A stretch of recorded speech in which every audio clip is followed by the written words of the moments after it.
than what the judge ordered. You hear me? I would have preferred it if he never told me, so that it would only remain to be hearsay. And that is why we believe that. Maybe Rutilio could have abused. Jello? Oh, no. I can't believe this. My wife is already in a horrible mood. When she finds out about this, she'll be unbearable. All I can see now is that I'm living in a golden cage that is choking me and killing me slowly.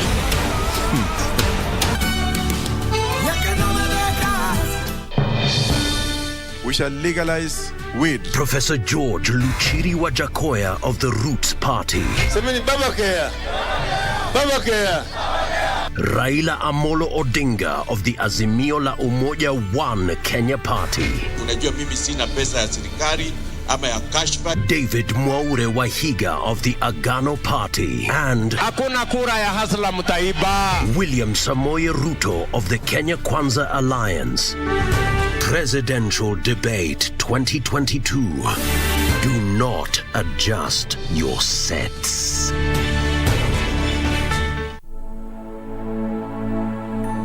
Every day, over 15 million members are transforming Africa.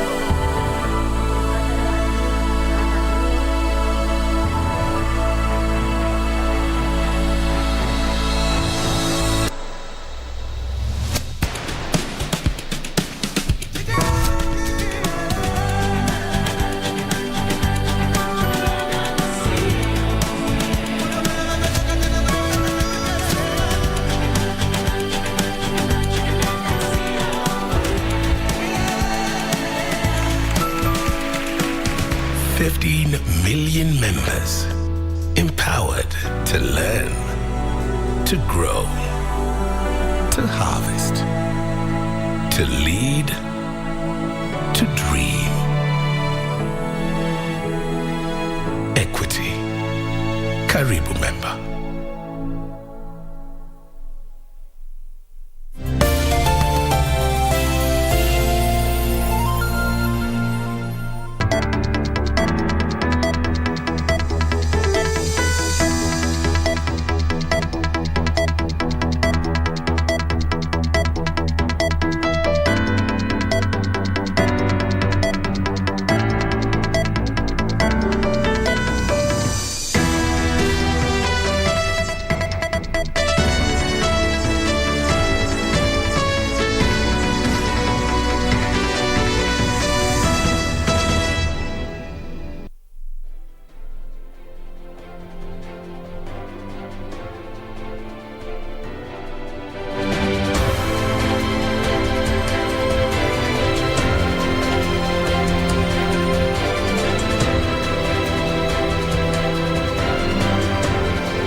Na moja kwa moja kutoka makao makuu ya utangazaji ya KBC. Hujambo, karibu kwenye Darubini ya Channel 1 leo ikiwa mwezi ni wa 7 mwaka 2022, ambapo kama kawaida yetu mtazamaji, tumekuandalia mengi yaliyojiri hii leo, hasa kwenye sekta ya elimu, afya na vile kwenye ulingo wa siasa na vile pale mahakamani, ambapo mambo mtazamaji yanaendelea kuchacha. Lakini kwanza tupate vidokezo.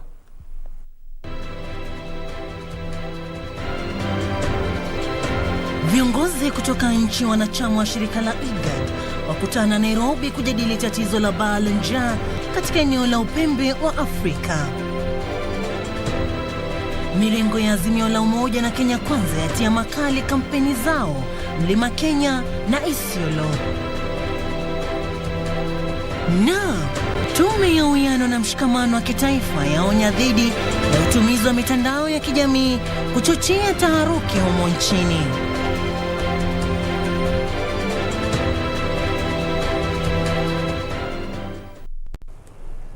Na mtazamaji, sasa karibu tuweze kukujuza taarifa hizo kwa ukamilifu. Jina langu ni Sarafina Robi, mwenzangu wa ishara ni Lensa Odingo, na vile vile unaweza kutupata mbashara pale Facebook, YouTube na Twitter at KBC Channel 1 na at Sarafin_Robi.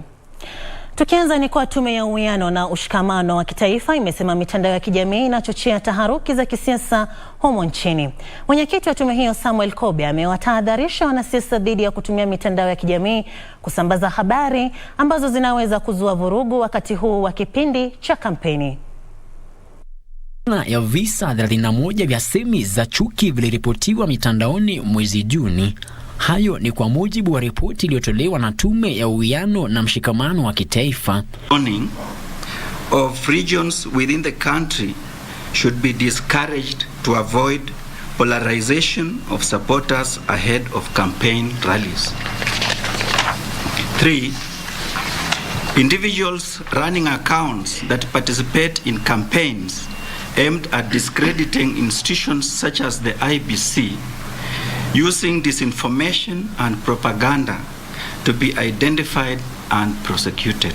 Mwenyekiti wa tume hiyo Daktari Samuel Kobia alisema visa vya wanasiasa kuchochea ukabila kupitia matamshi yao kwa umma vimeongezeka.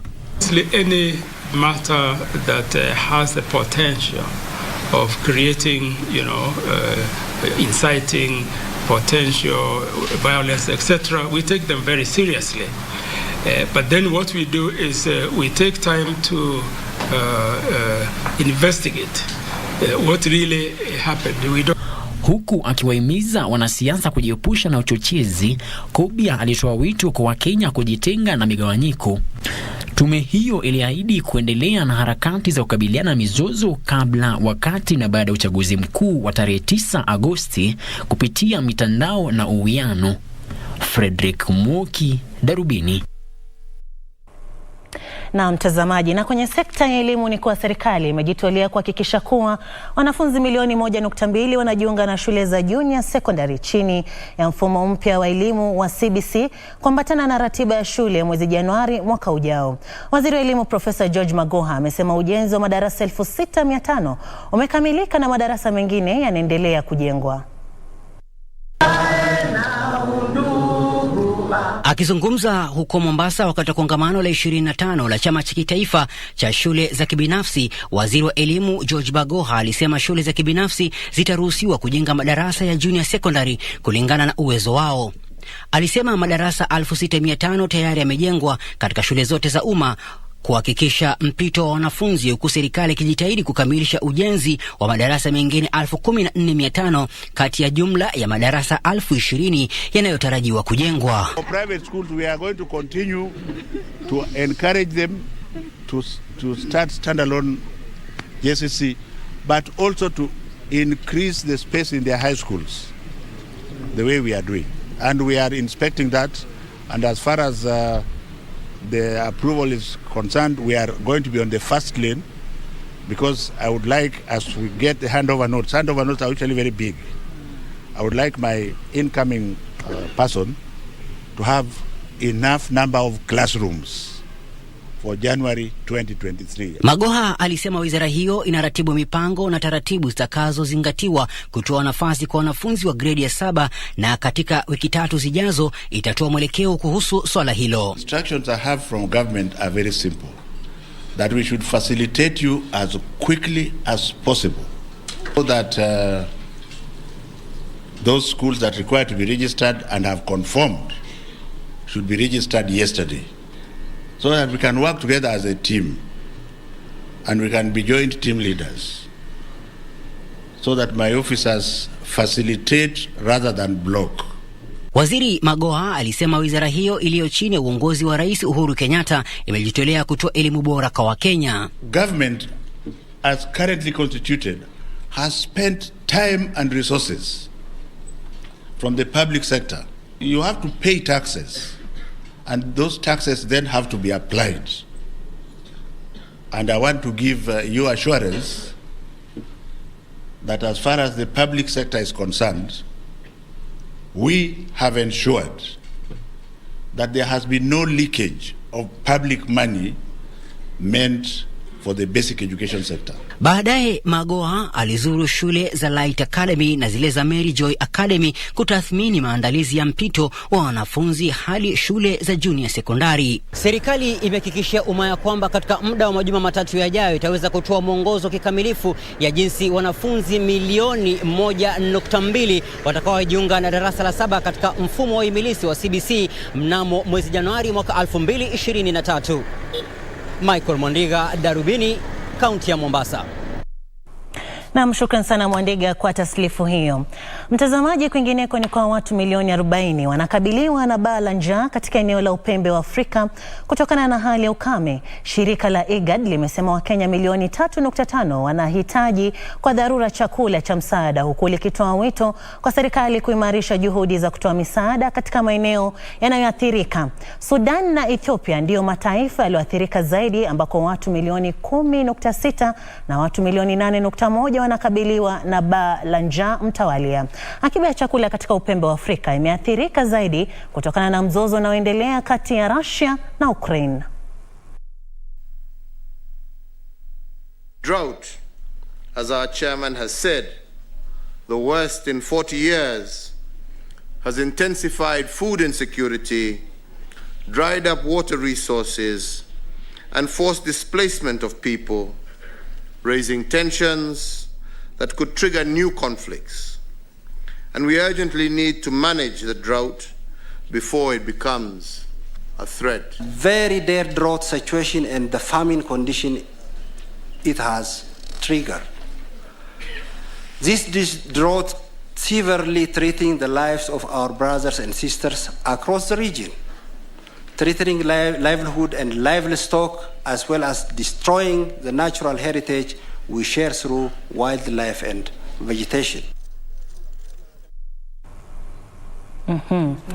Tukiendelea mtazamaji, ni kuwa vyombo vya habari humo nchini vimetakiwa kuangazia zaidi masuala ya jinsia kwenye taarifa zao, hususan wakati huu tunapoelekea kwenye uchaguzi mkuu. Wadau kutoka Tume ya Kitaifa kuhusu masuala ya jinsia na usawa, Baraza la Vyombo vya Habari humo nchini na Chama cha Wanahabari wa Kike walitoa wito wa kupaza sauti za wachache na kutekeleza sera maalum zinazoshughulikia masuala ya jinsia katika vyombo vya habari katika juhudi za kuafikia usawa katika jamii. Huku kukiwa kumesalia siku 34 kabla ya uchaguzi mkuu wa tarehe 9 mwezi Agosti mwaka huu, miito inatolewa kwa vyombo vya habari kuzingatia marekebisho ya kufanikisha usawa wa jinsia na pia kuzingatia makundi yaliyo na mahitaji maalum katika ukusanyaji na utoaji wa habari. Rais wa chama cha wahariri wa habari humo nchini, Chachi Lotieno, aligusia sera ambazo hazizingatii masuala ya kijinsia katika baadhi ya vyombo vya habari nchini, licha ya vyombo hivyo kuwa muhimu katika kutoa maamuzi nchini. We've signed many treaties. We have many policies requiring that we mainstream gender, but we're still not where we need to be. I think a question must be asked: why? Identify opportunities for media to highlight and track incidences of exclusion, violence, including gender-based violence, as well as violence and persecution directed to women rights defenders and even journalists. Matamshi sawa na hayo yalitolewa na mwakilishi wa wanawake katika Umoja wa Mataifa pia wa Ulanda, ambaye alisisitiza haja ya kutoa uhamasisho na kutoa elimu kuhusu makundi yaliyo na mahitaji maalum kuhusu haki na majukumu yao wanapowania nyadhifa za uchaguzi. Ensuring gender sensitive reporting, increasing visibility, profiling women candidates and aspirants, sensitizing and educating women on important processes such as voting and public participation. Practitioners in the media industry need to remember their responsibility in avoiding intentional or unintended gender bias in reporting.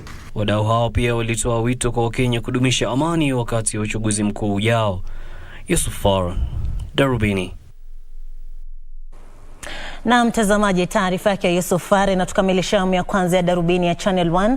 Kwa sasa tunachukua mapumziko mafupi, lakini naweza kuona jumbe zenu ambazo mmetuma kwenye kurasa zetu. Namuona Mala Fred anasema anatazama, Gladys Glomez anasema anatazama kutoka Kariobangi, Eric Ooko Ambogo anasema anatazama kutoka Migori. Unaweza kuendelea kutuma jumbe zako kwenye makala yetu, kwenye pages zetu zile za social media ambazo tutaweza kupitia pindi tunavyoendelea na Darubini ya mtazamaji, lakini kwa sasa tunachukua mapumziko mafupi sana, tunarejea na taarifa zaidi. Usiende mbali.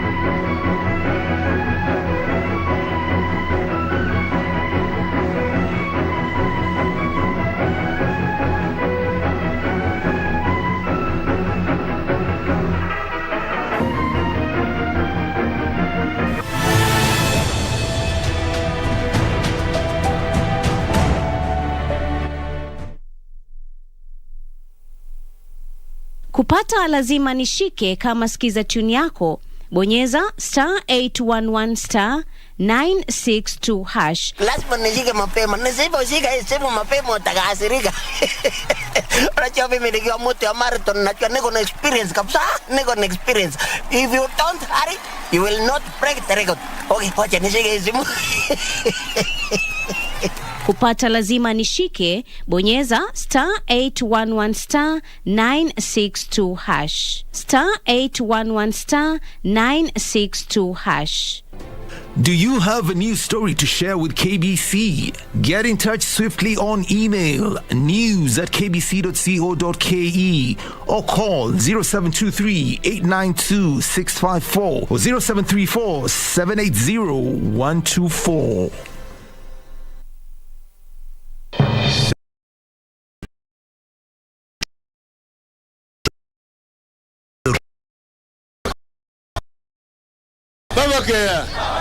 Raila Amolo Odinga of the Azimio la Umoja One Kenya Party. Unajua mimi sina pesa ya serikali ama ya kashfa. David Mwaure Wahiga of the Agano Party. And hakuna kura ya hasla mtaiba. William Samoei Ruto of the Kenya Kwanza Alliance. Presidential Debate 2022. Do not adjust your sets.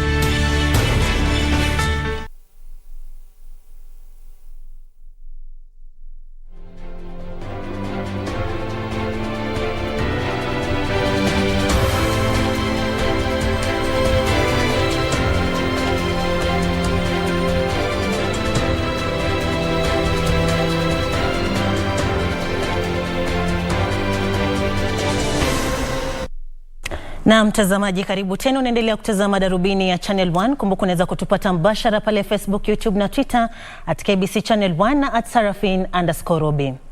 Tukiendelea, Wizara ya Afya imepongeza hatua zilizopigwa katika kuongeza idadi ya watoto wanaotegemea maziwa ya mama pekee humo nchini. Katibu mwandamizi katika Wizara ya Afya Masi Mwangangi ameelezea matumaini yake kwamba Kenya itaongeza idadi ambayo kwa sasa ni 61%. Mwangangi alisema ipo haja ya kuhakikisha mazingira mwafaka kwa wanawake wanaonyonyesha watoto ili kuwapa motisha ya kunyonyesha wanao.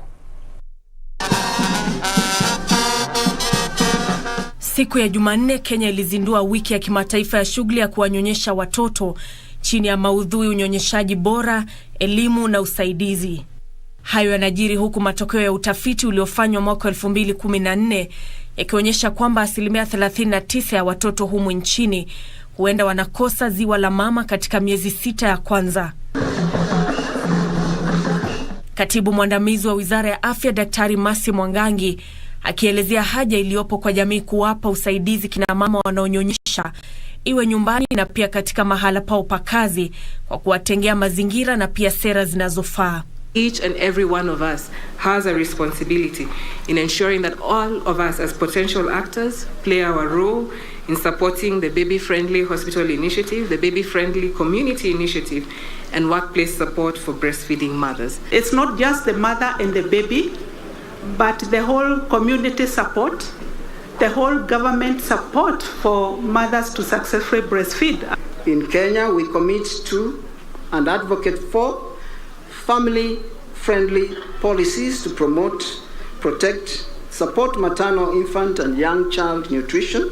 We particularly recognize the protective effect of breastfeeding on preventing infant-related mortality and morbidity, as well as the health benefits to mothers. Mwangangi akipongeza hospitali ya Pumwani kutokana na juhudi za kufanikisha jambo hilo kwa kuanzisha hifadhi ya maziwa ya watoto. Kenya does have a breast milk bank that is supported by mothers, and that the bank is able to have about 3 liters of milk produced every month, and this milk is able to go to mothers who are not able to produce their own milk. It's an initiative that we would want to see scaled up in different hospitals. Shughuli za wiki za kimataifa kuhusu kunyonyeshwa kwa watoto ni kampeni inayoadhimishwa katika jumla ya nchi 170 ili kufahamisha, kutia shime na kufanikisha tendo la kuwanyonyesha watoto. Nancy Okware.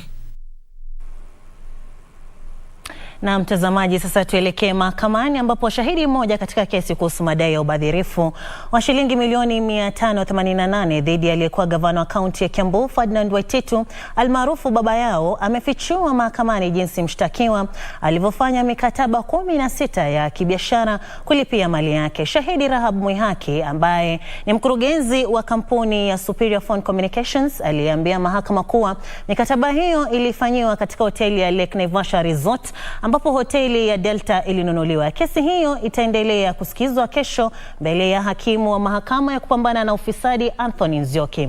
Taarifa zaidi ni kwenye mizani ya haki. Uchunguzi kuhusiana na kesi ya shilingi milioni 588 ya madai ya ufisadi dhidi ya aliyekuwa gavana wa kaunti ya Kiambu Ferdinand Waititu iliendelea huku mashahidi 26 wakitoa ushahidi. Siku ya Jumanne asubuhi, mkurugenzi wa kampuni ya Superior Phone Communications Rahab Mwihaki Karuki alitoa ushahidi kuhusu namna mikataba 16 ya kibiashara ilifanywa kuhusiana na mali ambayo ilinunuliwa kwa shilingi milioni 380, huku malipo ya awali ya 10% yakitolewa. Rahab aliambia mahakama namna malipo yalivyofanywa katika eneo la Naivasha Resort na Waititu na namna pesa zingine zilivyotumika kununua hoteli ya Delta. The last payment the owner was done on 6th October 2018. Wakati huo huo, Erastus Kariuki mwenye umri wa miaka 39 ameshtakiwa kwa kumnajisi mtoto mwenye umri wa miaka 2 katika eneo la Zimmerman Kasarani, kaunti ya Nairobi. Erastus anadaiwa kutekeleza kitendo hicho kiovu tarehe 3 mwezi Juni mwaka huu.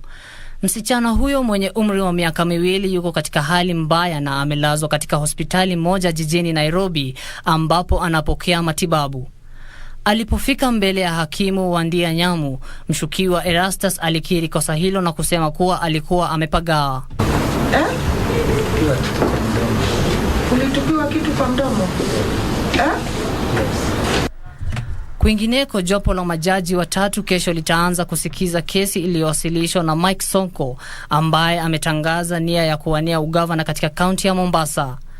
Sonko alikuwa ameenda mahakamani kupinga uamuzi wa kamati ya kutatua mizozo ya tume ya IBC ya kukataa kumidhinisha kuwania wadhifa huo, hali iliyofanya kusimamishwa kwa muda kwa uchapishaji wa makaratasi ya kupiga kura ya waniaji wa ugavana katika kaunti ya Mombasa hadi kesi hiyo isikizwe na kuamuliwa. Which you will exchange, so nothing should take you by surprise once you exchange submissions. Hatimaye, Thomas Nzioka wa kanisa la Jesus is Victory Worship Center ameshtakiwa kwa madai ya kuhudumu katika kanisa ambalo halijasajiliwa katika mtaa wa makazi. Kupitia kwa wakili Suyanka Lempa, mmiliki wa nyumba hizo Irene Uchuma anadai kuwa kanisa limekiuka haki za wapangaji kwa kusababisha kelele zisizofaa na kuwalazimisha kuhama nyumba hizo. Alipofika mbele ya Jaji Samson Okongo, mahakama ilimwagiza mtetezi kuwasilisha hati ya kiapo ya kujibu mashtaka hayo katika muda wa siku 14, huku kesi hiyo ikitarajiwa kusikilizwa tarehe 22 mwezi Septemba mwaka huu. Abdikhair Mohamed, Darubini.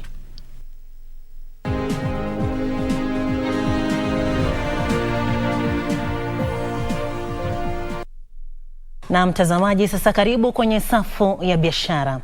Vyama vingi vya kisiasa bado havijawianisha manifesto zao na malengo ya ruwaza ya mwaka 2030. Makao makuu ya ruwaza hiyo yanasema sera za kiuchumi zilizowasilishwa na vyama vya kisiasa kufikia sasa hazijatilia maanani mipango ya muda mrefu ya Wakenya kuhusu ustawi wa kiuchumi. Makao makuu ya ruwaza ya mwaka 2030 yamezindua mfano wa manifesto inayolenga sekta muhimu za kiuchumi kama vile ustawi wa uchumi, miundo msingi na pia kubuni nafasi za ajira. Katika muda wa mwezi mmoja uliopita, vyama vya kisiasa humu nchini vimejishughulisha katika kutangaza hadharani manifesto zao katika juhudi za kuwavutia wapiga kura wengi zaidi. Makao makuu ya ruwaza ya maendeleo ya mwaka 2030 yanasema manifesto hizo zimekosa kutilia maanani ajenda ya maendeleo ya taifa hili kuambatana na ruwaza ya mwaka 2030. For the first time we are really talking about issues. And this is one of the biggest dividends of the political pillar of Kenya Vision 2030. Because it says very clearly we want issue-centered. Zikiwa zimesalia siku 35 kabla ya uchaguzi mkuu ujao, makao makuu haya yanasema manifesto hizo zimegusia sekta mbalimbali bila kufafanua utaratibu wa utekelezaji. Hadi sasa vyama vinne vya kisiasa vimezindua manifesto zao katika muda wa siku 30 zilizopita. So the manifesto gives you a chance to differentiate yourself from all the other political parties. And you need to be bold in your manifesto. The session we have today is to recognize your development agendas and increasingly urge you to enhance the gains made towards the development of our nation through issue-based politics. Makofi tafadhali. Congratulations. Akiongea wakati wa uzinduzi wa kitaifa wa mfano huo wa manifesto, katibu mwandamizi katika Wizara ya Ushirikiano wa Afrika Mashariki, Daktari Kevit Desai, alisema manifesto hizo zimejumuisha pia lugha za kitaalamu kiasi cha kusomwa na kukosa kueleweka na wananchi wa kawaida. This belief with respect to promoting a collective action and bringing all the different stakeholders together in view of the fact that the diversity is the possibility of hope.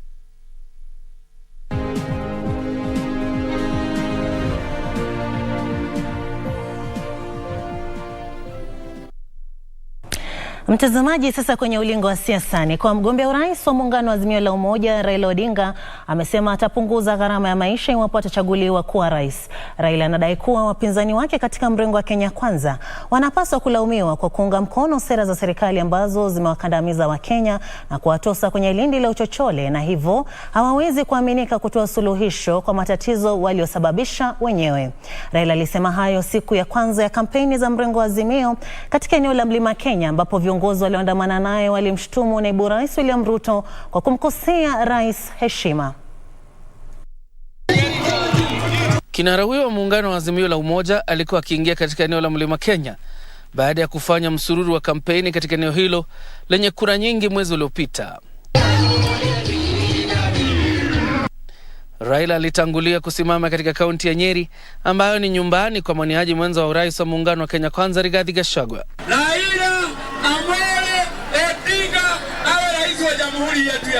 Aliandaa mikutano katika maeneo ya Chaka, Karatina, Mukurweini, Othaya, Gyakanja na Nyeri mjini, ambapo alitoa wito kwa wakazi kuunga mkono azma yake ya kuwania urais.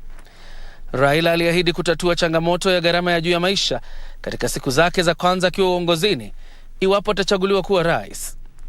Kiongozi huyo wa Azimio aliwashtumu wapinzani wake katika mrengo wa Kenya Kwanza kwa kutetea sera ambazo ziliwakandamiza Wakenya. Waziri wa kilimo wakati yule akasimamisha KNCBB isiuze mahindi kwa kampuni ya kusaga mahindi. Yeye mwenyewe akawa anapeana cheti kwa marafiki yake, wanakwenda kuchukua mahindi pale 1,500 kwa gunia, baadaye wao wanauzia kwa kampuni ya kusaga kwa 2,800. Bei ya unga ikapanda juu zaidi. Tukaweka tume ifanye uchunguzi. Hiyo tume ilifanya uchunguzi ikapata ya kwamba waziri wa kilimo ndiye alikuwa amesimamisha hiyo na akapeana marafiki yake, bei ya mahindi ikapanda juu zaidi. Raila na mwaniaji wake mwenza wanadai kuwa wana rekodi madhubuti ya kutetea haki za kibinadamu na watatetea haki na uhuru wa Wakenya pindi tu baada ya kuchaguliwa. Tumesema yeye is a part of the problem, he cannot be a part of the solution. Tumeelewana vizuri? Tumeelewana vizuri? Sisi tutapunguza bei ya chakula ya kawaida ili wananchi wapate afueni. Sisi tumepigania haki za Wakenya wote miaka yetu yote, miaka ya baba, na unaona sio kidogo, ni mzee amekomaa. Viongozi kutoka eneo hilo walimkashifu naibu wa rais ambaye walidai kuwa anamkosea heshima Rais Uhuru Kenyatta. Ukienda na hasira na unataka uongozi, utakanyanga wananchi. Tarehe 9 ile ahadi yote baba amesema itatimiza. Yule mwingine kazi yake ni ni lazima umuheshimu, ni rais wetu, tumemkubali, tunafanya kazi naye, iko shida hapo. Wale wanaweza kuleta heshima katika nchi yetu ni baba na mama, ni Raila na Martha, si namna hiyo? Wale wengine wanakosea heshima hata rais wa Jamhuri wa Kenya. John Jacob Kioria, Darubini. Na bado tukisalia kwenye siasa, mtazamaji, ni kuwa naibu wa rais William Ruto sasa amesema serikali yake itakabili vilivyo jinamizi la ufisadi akichukua hatamu za uongozi Agosti 9. Akizungumza katika kaunti ya Isiolo wakati wa kampeni, Ruto ametoa wito kwa serikali kuweka wazi majina ya wale wanaodaiwa kufuja fedha zilizotengewa kukabiliana na chamko la corona nchini. Ruto ameshangaa ni kwa nini hadi sasa wanaotuhumiwa kufuja fedha hizo takriban bilioni 10 hawajachukuliwa hatua kali za kisheria. Wangwana wa Isiolo tunakubaliana. Isiolo tunakubaliana. Isiolo tunakubaliana. Yenye iko shilingi karibu bilioni 15. Hiyo ndio maji italeta maji hapa Isiolo ya mifugo, ya irrigation na yenu kutumia manyumbani. Ni Isiolo. Mimi nimefika hapa leo. Tarehe 9 mwezi wa 8. Watu wa Isiolo, nyinyi muko na habari ya kwamba tarehe 9 mwezi wa 8 mumejipanga ama nyinyi ni wale wa kupangwa? Ni kwa sababu hiyo sisi tukupitia amri ya William Ruto kule bunge ya Senate na bunge ya kitaifa tukasema BBI no, tukasema BBI BBI BBI BBI. Mimi nauliza nyinyi, tutatengeneza serikali ya mahasla ama ya mambo yenyewe? Tutatengeneza serikali ya nani? Tutatengeneza serikali ya nani? Hebu nione wala anasema tutatengeneza serikali ya mahasla. Si ni kweli Isiolo?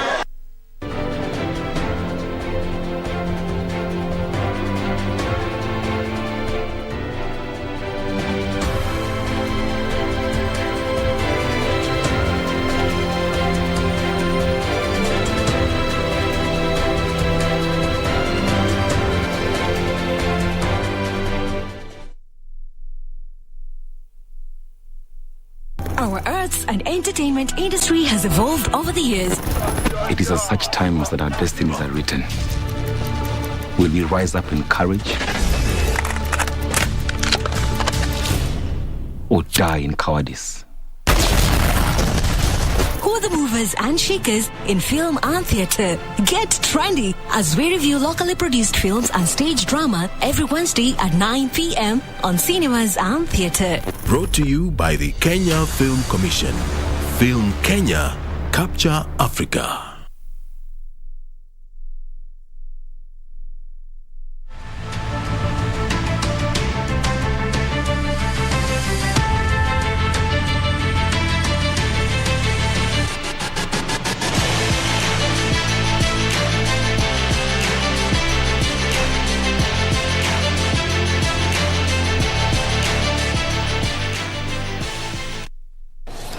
Kitambulisho hicho ni ishara tosha kwamba ni wakati wa kukaza dhaluga kuelekea viwanjani. Karibu, mimi naitwa Timothy Kipnusu na ngwananga na taarifa kwamba wanariadha wa Kenya watapania kutetea nishani zao za dhahabu wakati wa mashindano ya riadha duniani yatakaanza juma lijalo jijini Oregon, Marekani. Timu hiyo ya riadha imekuwa ikifanya mazoezi uwanjani Kasarani kujiandaa kwa mashindano hayo ya dunia na michezo ya Jumuiya ya Madola, ambapo baadhi ya wanariadha hao watashiriki kwenye mashindano yote mawili. Tazama.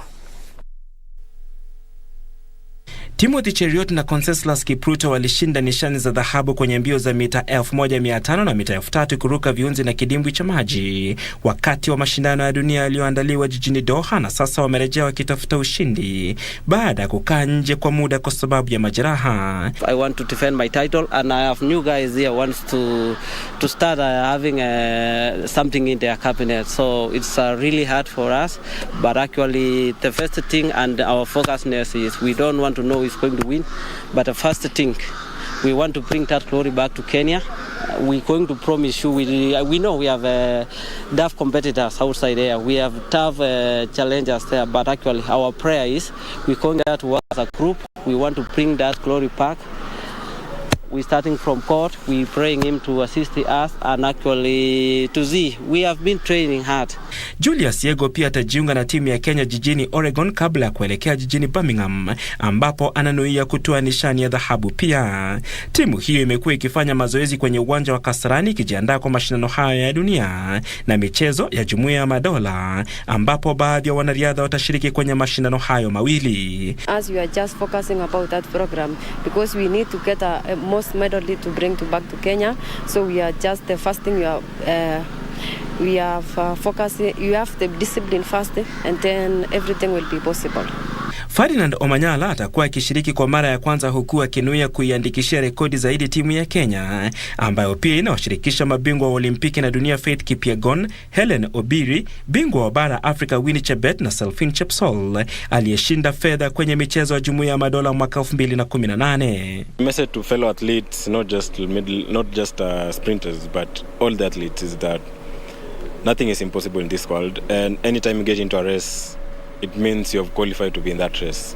You're not, and nobody's better than you. You're all equal. It all comes down to your mental capabilities. So I want to tell them that nothing is impossible in this world. Timu hiyo ya Kenya itaondoka humu nchini juma lijalo. Tuwatakia kila laheri watakapokuwa wanawakilisha Kenya, na tutaraji kwamba watatuletea sifa kedekede. Kwingineko ni kwamba mji wa Machakos utaandaa makala ya kwanza ya mashindano ya magari katika barabara ya mzunguko ambayo yatawaleta pamoja magwiji wa Kenya na madereva chipukizi. Mashindano hayo yataandaliwa katika bustani ya Machakos baina ya tarehe 9 na 10 mwezi huu, takriban mwezi mmoja baada ya mashindano ya WRC Kenya. Mashindano hayo yalianzishwa na Kaltundo na wenzake na yatashuhudia magari yakishindana sawa na yale ya Langalanga. Tundo na mwenzake Tim Jesop wanaamini kuwa mradi huo almaarufu Race with the Champions utawavutia washiriki wengi katika siku zijazo. Mashindano hayo yatashirikisha magari aina mbalimbali.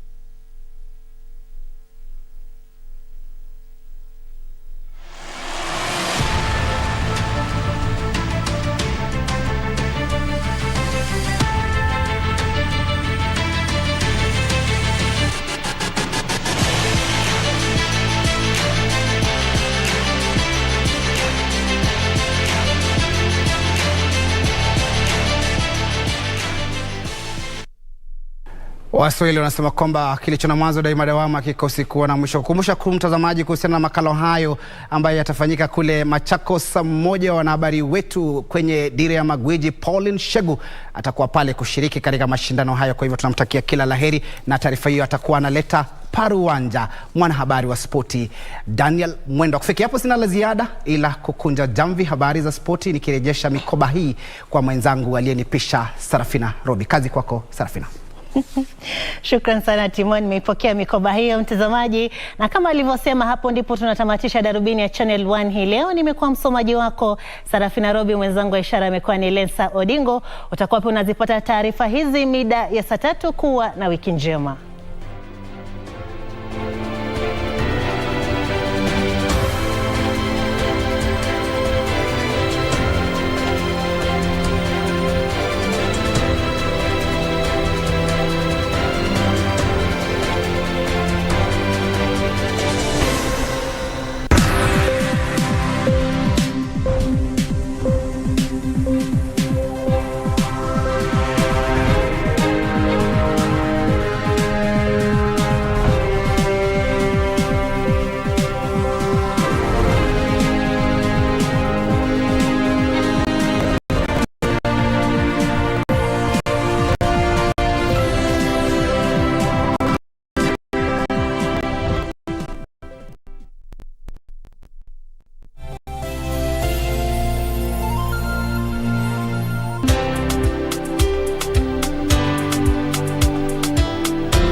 Right now, we are no longer legally married. I'm happy to hear that. You can't keep me in here any longer than what the judge ordered! You hear me? I would have